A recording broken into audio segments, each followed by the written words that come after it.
Hello दोस्तों, मैं नवीन कुमार नवीन maths गुरु channel में आप लोगों को स्वागत करता हूं। आज हम लोग पढ़ने जा रहे हैं ट्रिग्नोमेट्री, जो क्लास 10th, 11th और जनरल कंपटीशन के जो बच्चे प्रिपरेशन करते हैं जैसे एसएससी, रेलवे, उनके लिए भी काफ़ी उपयोगी होगी। जैसे बेसिक स्तर से जो क्वेश्चन एसएससी रेलवे उठाते हैं ट्रिग्नोमेट्री से, तो इस वीडियो के माध्यम से आपको सारे कंसेप्ट क्लियर हो जाएंगे। तो चलिए हम लोग पहले ट्रिग्नोमेट्री को समझते हैं। ट्रिग्नोमेट्री है क्या? तो ट्रिग्नोमेट्री को डिफाइंड पहले हम लोग करते हैं। तो trigonometry is the words that derive from the Greek words trigon and matron. अब ट्राइगोन का मतलब होता है ट्राइंगल और मेट्रोन का मतलब होता है मेजरमेंट। तो ऐसे इस प्रकार आप कह सकते हैं, the study of measurement of triangle is known as trigonometry. चलिए ट्रिग्नोमेट्री हम लोग हेडिंग देते हैं।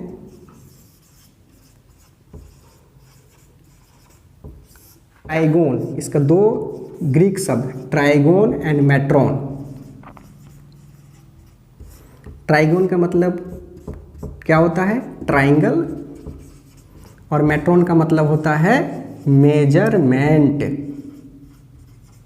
तो कह सकते हैं the study of measurement of triangle is known as trigonometry. इसे दूसरे डिफिनीशन के माध्यम से भी आप समझ सकते हैं, ये तो समझ गए होइएगा। दूसरा डिफिनीशन क्या कहता है कि द ब्रांच ऑफ मैथमेटिक्स, यानी कि trigonometry is the branch of mathematics that studies of relation between sides and angles is known as trigonometry. तो ऐसे अब दूसरे डिफिनीशन के माध्यम से भी हम लोग देखते हैं। Trigonometry is the branch of mathematics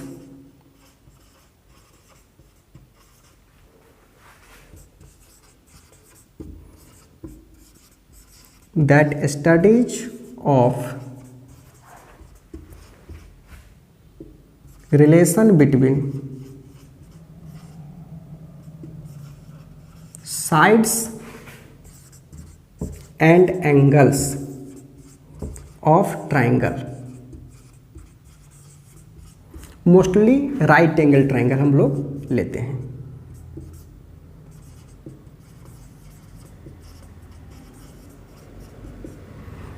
but in this days it scope has widen to great extent, यानी कि अभी इसका क्षेत्र जो है बहुत बृहत हो चुका है। ट्रिग्नोमेट्री के माध्यम से हम लोग सर्किल्स और पॉलीगॉन को भी अध्ययन करते हैं, यानी कि by the help of trigonometry we also study of circles and polygons. तो ट्रिग्नोमेट्री के बारे में आप समझ गए कि ट्रिग्नोमेट्री का कितना बृहत क्षेत्र है, इसका डिफिनीशन क्या है। अब हम लोग जानते हैं जो क्लास 10th का जो पहला एक्सरसाइज है ट्रिग्नोमेट्रिकल रेशियोज।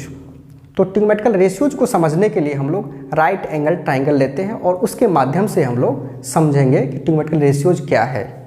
तो आइए हमने दो राइट एंगल ट्राइंगल को सबसे पहले ड्रॉ करते हैं।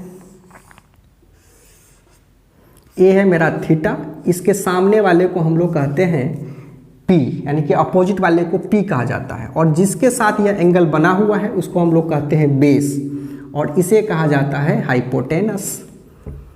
अब दूसरा ट्राइंगल इस प्रकार से है, देखिए ये थीटा है, ये दोनों राइट एंगल ट्राइंगल है। थीटा का अपोजिट वाले को हम लोग कहेंगे P, और जिसके साथ एंगल बना हुआ है बेस, ये रहा मेरा हाइपोटेनस।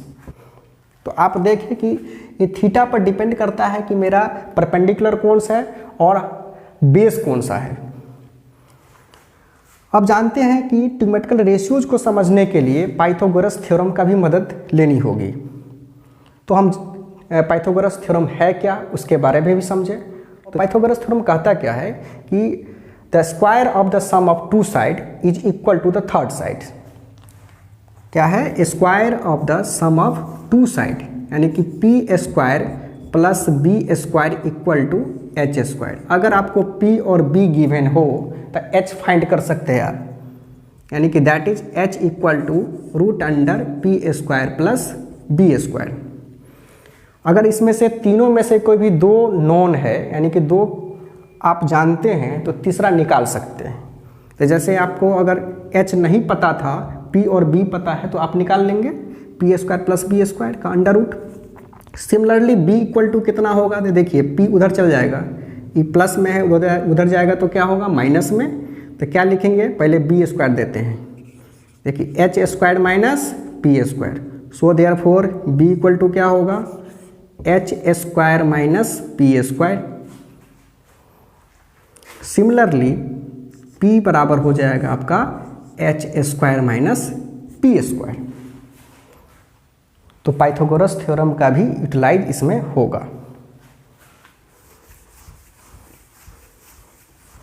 आप जानते हैं कि ट्रिग्नोमेट्रिकल रेशियोज है कितने, तो देयर आर 6 ट्रिग्नोमेट्रिकल रेशियोज है, यानी कि कितने हैं, 6 ट्रिग्नोमेट्रिकल रेशियोज है। वो है कौन कौन, उसके बारे में भी हम लोग जानते हैं।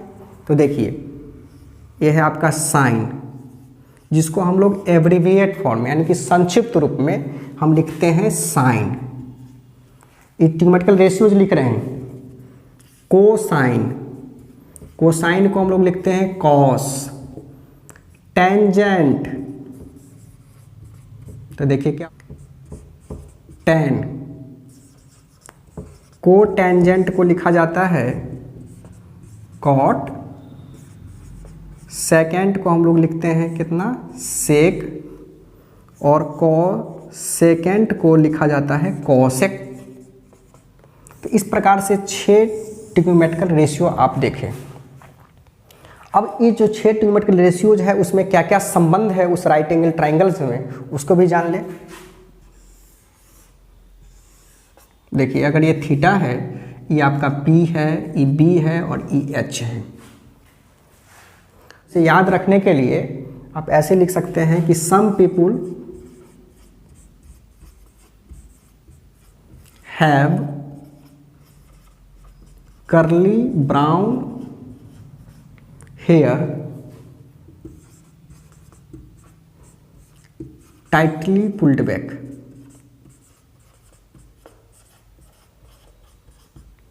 देखिए अब S फॉर होता है साइन, S फॉर साइन। तो साइन थीटा इक्वल टू हम लोग लेते हैं, यहाँ पर थीटा की जगह पर कुछ भी हो सकता है, अल्फा बीटा गामा। तो साइन थीटा बराबर P अपॉन H। आप देखिए C for cos, cos theta equal to B by H। T for tan theta equal to होता है P बाई B। अब साइन का रेसिप्रोकल होता है कॉसेक थीटा इक्वल टू होता है H बाई P। कॉस का होता है sec theta H by B। और कॉट टेन का होता है cot theta B by P। तो देखें ये 6 ट्रिग्नोमेट्रिकल रेशियोज हैं। अच्छा, मन में आपको ये भी बात एराइज होगी कि 6 ट्रिग्नोमेट्रिकल रेशियोज ही क्यों है, 7 क्यों नहीं है, 5 क्यों नहीं है। तो आप इसको कैसे जवाब दे सकते हैं, तो देखिए इसको भी आज हम लोग क्लियर कर देते हैं इस कंसेप्ट को।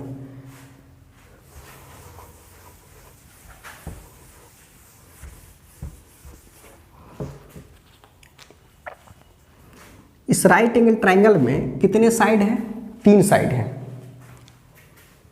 और आप जब क्लास 11th में देखेंगे परमेंटेशन एंड कॉम्बिनेशन चैप्टर, जिसमें परमेंटेशन में कहता है क्या कि 10 या 20 या 50 या n ऑब्जेक्ट में से 5 या 10 ऑब्जेक्ट को कैसे अरेंजमेंट करते हैं।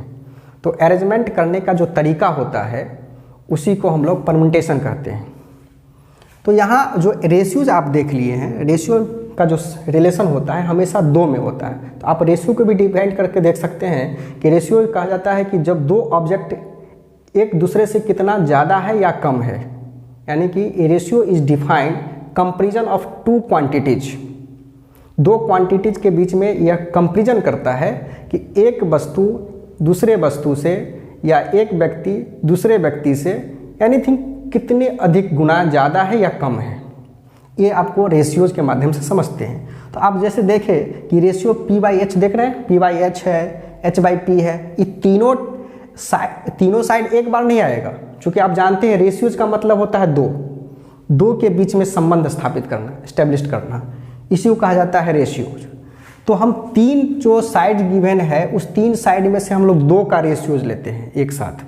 तो कैसे हम लिखेंगे 3p2, वहाँ पर इसका वैसे फार्मूला होता है परम्यूटेशन में NPR, n को इसको अगर ब्रेक करना हो तो इसको लिखते हैं फैक्टोरियल n माइनस r। इस तरह से अगर आप इसको ब्रेक करेंगे इस फार्मूले के माध्यम से तो फैक्टोरियल 3 में से 2 घटेगा तो कितना होगा फैक्टोरियल 1। अब इस फैक्टोरियल 3 को कैसे ब्रेक करेंगे, कैसे तोड़ेंगे, इसका मतलब क्या है? तो देखिए अगर फैक्टोरियल 5 है, जनरली हम समझा देते हैं, 5 गुने 4 गुने 3 गुने 2 गुने 1 पर जाएंगे। अगर फैक्टोरियल n होता तो कहाँ जाते हैं हम लोग, n गुने n-1 गुने n-2 गुने डॉट 2 3 2 1 लास्ट 1 पर पहुँचते हैं हम लोग। तो इस 3 को तोड़ेंगे तो क्या होगा, 3 गुने 2 गुने 1 और नीचे में तो 1 है, यानी कि कितनी हो गई है 6। यही कारण है 6 ट्रिग्नोमेट्रिकल रेशियोज होते हैं। आपको ये भी कंसेप्ट क्लियर हो गया होगा कि इसकी संख्याएं 6 क्यों है। और रेशियो के बारे में भी जानकारी हासिल हो गई होगी कि रेशियोज क्या होता है कि दो ऑब्जेक्ट चाहे दो वस्तु के बीच में तुलना किया जाता है। तो आप यहाँ देखे हैं कि किस में तुलना हो रहा है, या तो pH में है या HP में है, PB में है। तो इसकी पूरी जानकारी आपको अच्छी तरह से हो गई होगी। अब हम बात करते हैं कि जो हम लोग समझते हैं एक चीज़ और कि trigonometrical ratio of an angle does not depends upon the size of the triangle, it only depends upon the angle of triangles. तो कैसे यह साइज पर डिपेंड नहीं करता है, एंगल पर कैसे डिपेंड करता है, चलिए उसको भी हम लोग समझते हैं। जैसे मैंने एक राइट एंगल ट्राइंगल ड्रॉ किया, मेरा है A B और C, यहाँ से मैं परपेंडिकुलर ड्रॉ किया, या इसके आगे भी हम लोग ले सकते हैं इस प्रकार से। यहाँ P और Q फिलहाल छोड़िए, अभी इसको देखते हैं। ये क्या है मेरा A B और C, ये मेरा है थीटा, ये क्या है थीटा है। ये परपेंडिकुलर ड्रॉ किया है मैंने, ये भी परपेंडिकुलर है। तो आप देखिए यह जो थीटा है वो ट्राइंगल PQC, पहले देखिए यहाँ पर triangle PQC and triangle ABC में एंगल थीटा दोनों में कॉमन है, यानी angle C equal to angle C equal to theta. और दूसरी बात angle Q angle B equal to 90 degree. तो आप कह सकते हैं कि जब दो त्रिभुज का दो कोण अगर इक्वल होता है तो ये दोनों त्रिभुज क्या होगा, आपस में सिमिलर होगा। बाय ए सिमिलरिटी के माध्यम से आप कह सकते हैं। तो जब सिमिलर होगा तो इसके साइड के रेशियोज क्या होंगे, इक्वल होंगे। तो कैसे लिख सकते हैं आप, PQ upon AB equal to PQ upon AB equal to BC, CQ upon BC और PC अपॉन AC।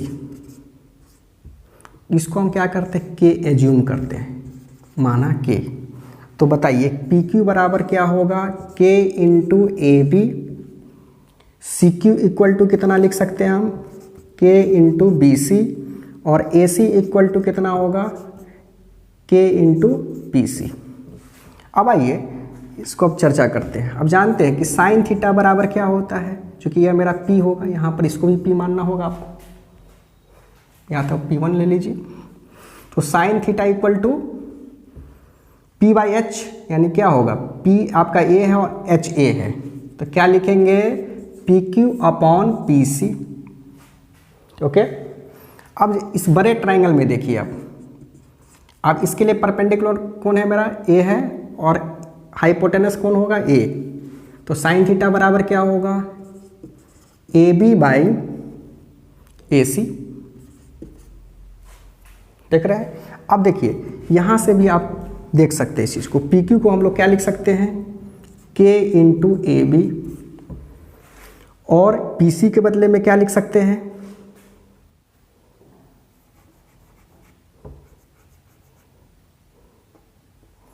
सॉरी यहाँ पर होगा आपको PC equal to K into AC। तो आप क्या लिख सकते हैं यहाँ पर, K इंटू ए सी, तो के से के कटा यानी कि ए बी बाई ए सी। अब देख लीजिए हो जाए। तो इस तरह से आप देख रहे हैं कि इसके साइज कितना ही बड़ा क्यों ना जाए, इसको अगर हम बढ़ा भी दें उसके बावजूद भी वो जो साइन थीटा का जो वैल्यू रहेगा वही रहेगा, यानी कि trigonometrical ratio of an angle का वैल्यू कांस्टेंट रहेगा, उसके साइज पर डिपेंड नहीं करेगा, उसके ओनली एंगल पर डिपेंड करेगा। अब इसके दूसरे माध्यम से भी आप समझ सकते हैं। देखिए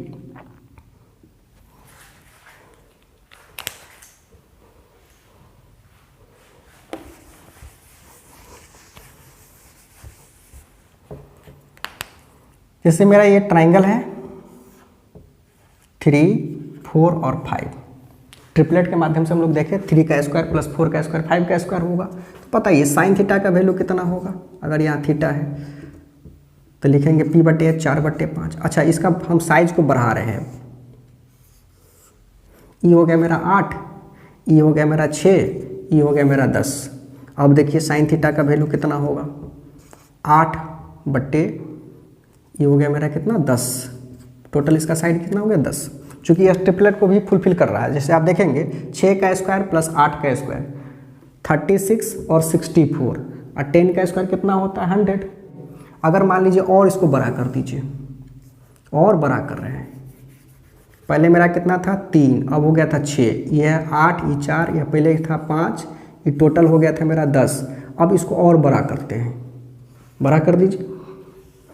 अब इसकी लंबाई हम कर दिए इसका डबल यानी कि 12 ले लिए, यहाँ से यहाँ तक का जो लेंथ है आपका अब हो गया मेरा 12। ए लेंथ हो गया मेरा 16, तो ए लेंथ कितना हो जाएगा 20। अब देखिए ट्रिपलेट भी फॉलो कर रहा है, कितना होगा 12 का स्क्वायर 16 का स्क्वायर, तो देखेंगे 144 प्लस 256। अब यहाँ कितना होगा 20 का स्क्वायर भी 400 होगा, 20 का स्क्वायर कितना होता है 400। अब इसको भी ऐड करेंगे तो कितना होगा 400। अब देखिए फिर इसका निकालिए साइन थीटा का वैल्यू, तो 16 कितना 20। अगर इसको रिड्यूस करेंगे सिंपलेस्ट फॉर्म में अगर लिखेंगे तो बात क्या है बराबरे है, यानी कि 5/4। ओके, लेकिन यहीं पर थीटा का वैल्यू में अगर चेंजिंग करेंगे, जैसे अगर थीटा के जगह पर मान लीजिए 30 डिग्री के बदले 45 डिग्री हो जाए, 60 डिग्री हो जाए, 75 डिग्री 40 डिग्री, माने 90 और 0 के बीच में कुछ भी वैल्यू लेंगे तो उसमें चेंजिंग आएगा। जैसे मान लीजिए वो भी उसको उस बात को भी आप समझ लीजिए कि कैसे एंगल में चेंजिंग जब होता है तो क्या उस पर चेंजिंग हो रहा है कि नहीं ट्रिग्नोमेट्रिकल रेशियोज का वैल्यू। तो देखिए साइन अभी मान लेते हैं कि 30 डिग्री है, तो इसका वैल्यू कितना है 1/2। लेकिन वहीं पर अगर आप साइन हो जाए 60 डिग्री तो इसका वैल्यू हो जाता है √3/2, अगर वैल्यू आपको याद हो तो। ठीक है, यानी कि वैल्यू में चेंजिंग आ रहा है, तो इसको आप अच्छी तरह से समझ गए होइएगा।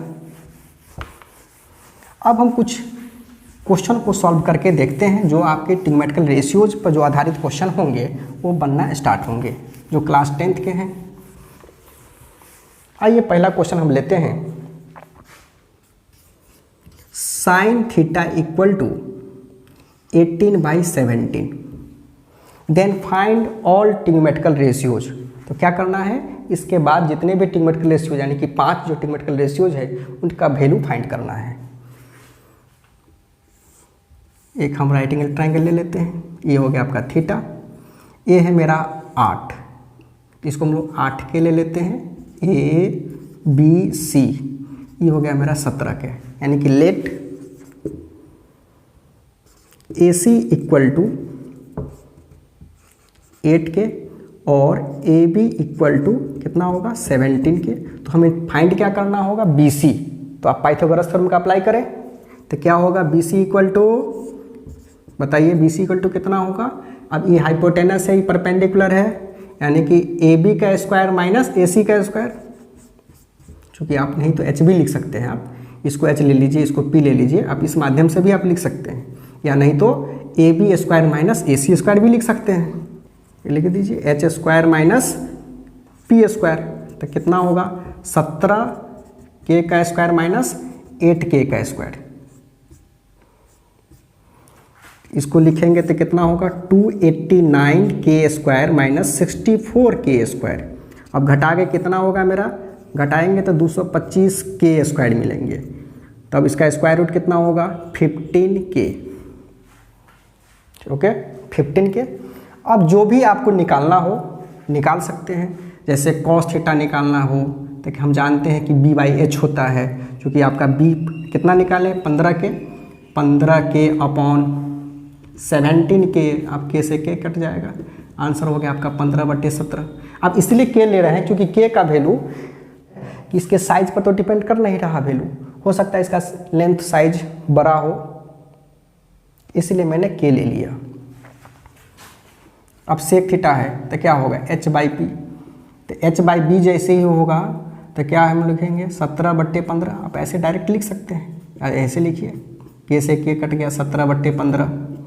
फिर इस प्रकार से tan थीटा निकालना है तो p/b होता है, तो p के जगह पर मेरा वैल्यू कितना है 8k, b के जगह पर कितना है यहाँ पर 15k हम लोग फाइंड कर लिए हैं 15k।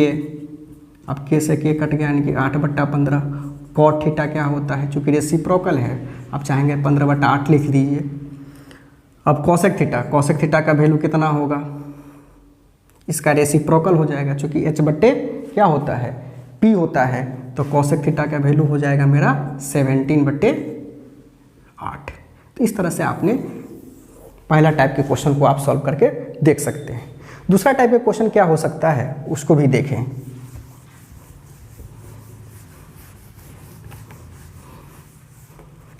जैसे आपको दे दिया जाए 3 tan theta equal to 4, then find the value of 3 sin theta minus 4 cos theta,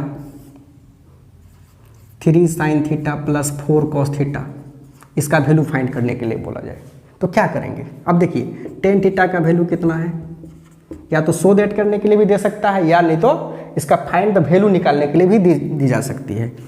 अब इसे क्या करेंगे कि साइन कॉस थीटा से अगर आप डिवाइड कर देते हैं, साइन थीटा से डिवाइड करेंगे तो क्या होगा, ऊपर में e3 यहाँ हो जाएगा कॉट, क्योंकि आप जानते हैं कि साइन थीटा बटे कॉस थीटा इक्वल टू होता है टेन थीटा।